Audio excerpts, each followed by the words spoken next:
Welcome to the Salmon Runs YouTube. Enjoy the video.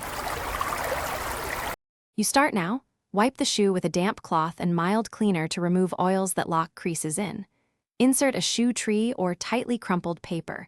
Make the toe firm but not overstretched so the leather has countershape. Once set, place a thin damp cloth over the crease. Use a low-heat iron or a hairdryer at low setting.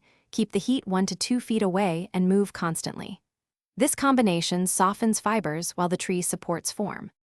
Once the cloth is warm, apply heat in short 10 to 15-second bursts, never leaving direct contact for long. Make sure to move the iron or hairdryer continuously. You want warmth, not burning.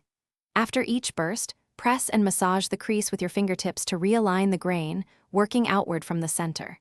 Then let the leather rest on the shoe tree for a minute so moisture redistributes.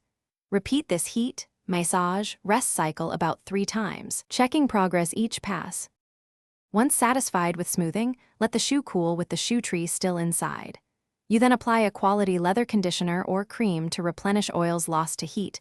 Work it in gently and allow 30 to 60 minutes to absorb. After conditioning, polish and buff to an even finish.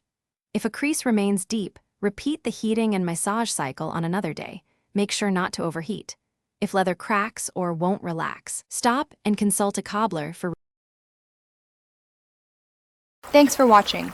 Consider subscribing if we helped you.